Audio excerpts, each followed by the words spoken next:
What's going on, Soul Nation? Ginger Prime here, and today we've got a lot of New World news covering crafting, war, some thoughts about obviously what they're showing off with the IGN Summer Games. That's what this video is going to be focusing in on, and let's just dive into it because the closed beta is kicking off July 23rd, and to get access to this, you're going to need to pre-order. This is where you're going to start to see tons of marketing talking about pre-order now to get exclusive access to the closed beta. It's going to make it sound like you can't get access even after the beta kicks off, but this is just marketing hype. And while I'm rooting for this game, really hope that it's excellent and that it succeeds, it's just my general way that I view all games, that I'm always rooting for the devs. But I'm still going to say this is still a new IP, so I'm not going to necessarily recommend that you pre-order this game just to get access to a closed beta in which your character gets wiped. I would honestly recommend, if you're on the fence, continue to sit on the fence and wait until more details about this game, come out. If you're excited, don't let me douse that with any kind of fire. But, you're an adult, just go do what you want with your money, and that's fine with me. No judgment here. Just wanted to make sure that that's very clear at the top of this video. You're going to see the hype machine start roaring up a part of it, and that's going to be where it is. But let's go ahead and dive in. We've got tons of stuff to talk about, especially as it relates to crafting, which for me is really interesting, and especially as there is a player economy, has my mind just kind of playing out like all the different scenarios and the different ways you can play this game. Now, before we dive into crafting, I do want to say thanks to WG Productions for hitting that join button, supporting this channel. We're actually only one member short of our next emote goal, so thank you, WG, for helping getting us closer. There is for members, there is a video that is posted that is a member only video. We'll be doing those once a month. But beyond that, thanks just even for being here and watching these videos. Your support in watching the videos is amazing, and if you are able to go above and beyond like WG, that's incredible, but again, not required by any means. Now, crafting in New World. So the article begins, when you arrive in Eternum, you will immediately face challenges to overcome.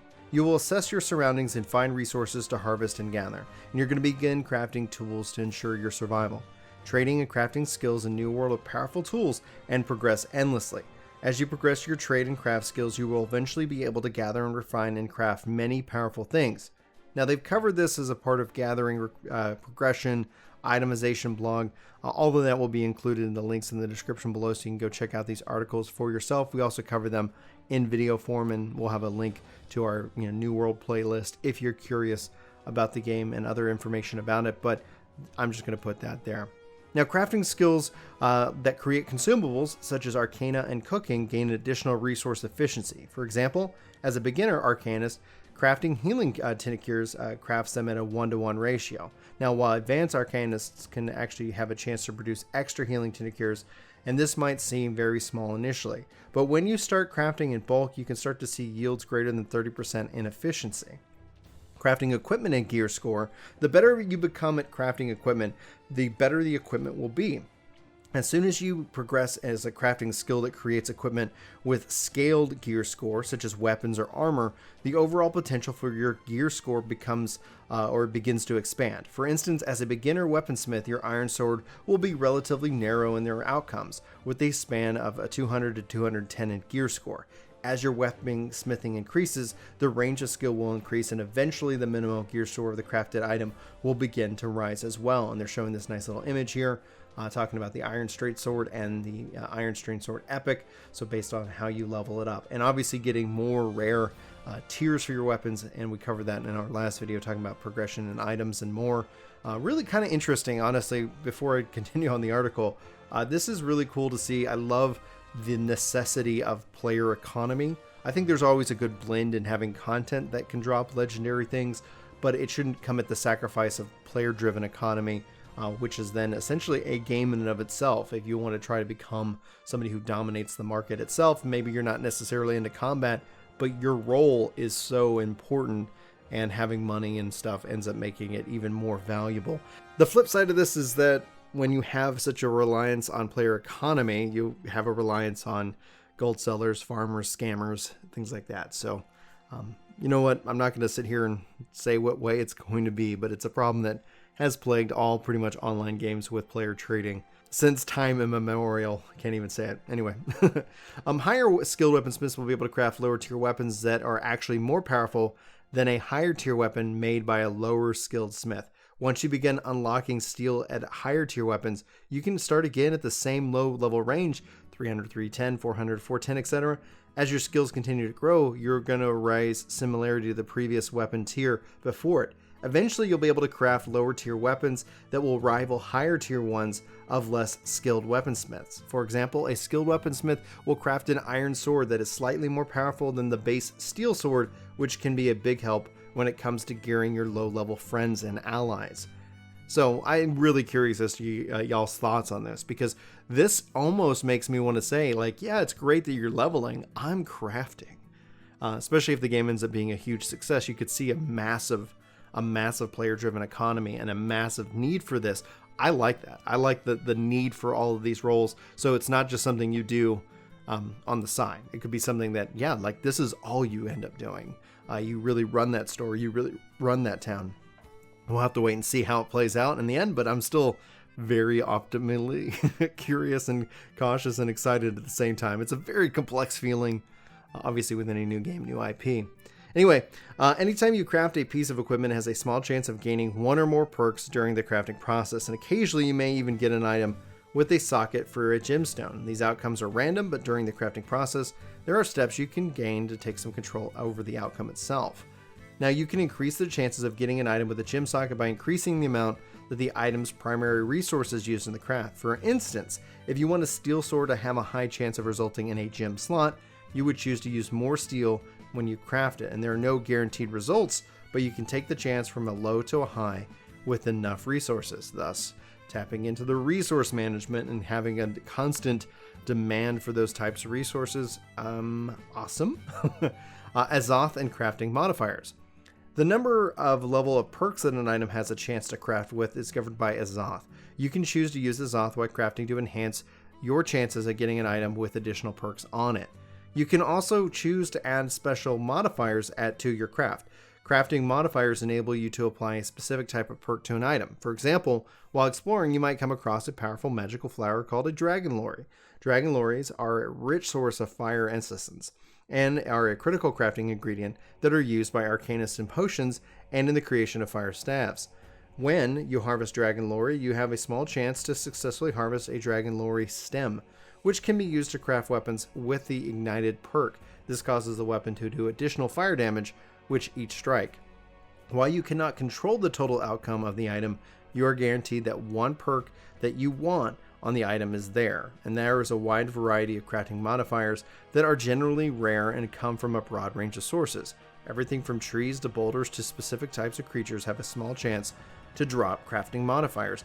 Combine them with the maximum amount of Zoth with crafting modifiers to attempt the most powerful outcome when crafting. Nothing like RNG to quote-unquote extend the life of a system or a game.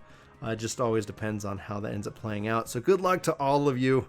May RNG Jesus bless you with great rolls on your crafting modifiers and Azoth use. In New World, we're going to want a house to feel like a home, and this means that being able to decorate and furnish your house. Furnishing works a little bit differently than other crafting skills. It is important for us to maximize the variety of furniture and items that can be crafted, but we don't want there to be a huge barrier for players. We just want to decorate their house. As a result, decoratives can be crafted from low-level furnishings or low-level furnishing level, a low furnishing level. Learn how to read, Brian. In addition, furnishings can also be crafted from selection of trophies and storage for houses. House trophies grant passive bonuses for things like combat and crafting, and are explained in depth in the article we covered about housing a long time ago. Each house can have a number of storage chests, and adding a storage chest to your house increases your storage volume for the house settlement. Recipes for trophies and storage unlock as you progress your furnishing skill, and we're excited to see all the ways that you will decorate your home. And they kind of have a nice little wonderful picture here showing off crafting varying furnishings for your home. Not really a big home guy in games, but I get it's a big draw for a lot of people. Highly skilled crafters can create items that are just as powerful as the items found in a tournament. Battles will not be won based on whether an item was crafted or dropped from a powerful creature. They'll be won based off of the skill of the player involved and the thought they have put into their respective attributes and mastery builds. There are many roles to play in New World, whether you're exploring remote and dangerous places to gather resources or mastering the forge to produce incredible weapons that change the course of a war. You can leave your mark on Eternum. And obviously some of these designs will be changed based off of feedback. And yeah, that's as standard laissez-faire tends to go. So at this point, I want to talk a little bit about War Mode, talked about what they showed off at the IGN Summer event. You can see here the footage being played. I'm going to include the link in the description below if you're curious. I like what I see here. It looks like they're switching weapons. They have their different skills. They're obviously bouncing back and forth between 3 different players who are actively playing, taunting each other. And overall, it looks like they're actually having a lot of fun. I don't think they could essentially fake it. It didn't feel like one of those scripted Ubisoft events in which that the people are talking, not like how people who play games and talk to each other. So overall, I felt pretty impressed by both the UI, by what I saw with the mode. Now, if you don't know what War is, I apologize. This is just going to be a very brief situation or explanation, and then we'll talk more about it. At least my thoughts about the game itself. At the end of the day, you do PvE missions to undermine a zone. And then with these different zones or areas or regions, whatever you want to call them, once you've undermined it enough, war can be declared. And so you've got 3 different factions, and you've got 2 factions basically working to undermine the zone. One faction is going to be declared the winner of the most undermining perspective, and then war can be declared. It's scheduled, and it's 50v50. My head kind of hurts wrapped around it. I like the excitement of 50v50. I think it's something definitely unique to the game itself, but trying to think about how I could coordinate 50 players to do something should be interesting. So I hope that we are going to see some kind of tag or marking system to say rally to X or Y or Z or something like that, but we'll have to wait and see. Then what you have is that you have kind of the 3 zones that you have to kind of take over if you're the attacker, or prevent the 3 zones from being taken over if you're the defender. And once those 3 zones are kind of controlled, then you can attack the main fort, and you have 30 minutes to do so. If you do so within 30 minutes, you're the winner. If you survive for 30 minutes, congratulations, you are now, you continue to control your zone. And there's a lot of different things that you can use. You get battle tokens for playing, which can be used to purchase items, potions, and things like that and more. So at the end of the day, honestly, this looks really cool. We'll have to wait and see what they end up doing with it, given enough time, energy, and resources. But yeah, cool. I'm in. I'm ready, and I'm excited to play it. We'll have to wait and see as it kind of all plays out. I like the hot swapping between different weapons, range, close melee, and more. I like the physicality that they are just putting on display. That guy's running with a spear in his leg right now. So it's that just seems neat. What I wasn't expecting, which I'm actually happy to see, is that you have a knockdown state, and then you have a kill state.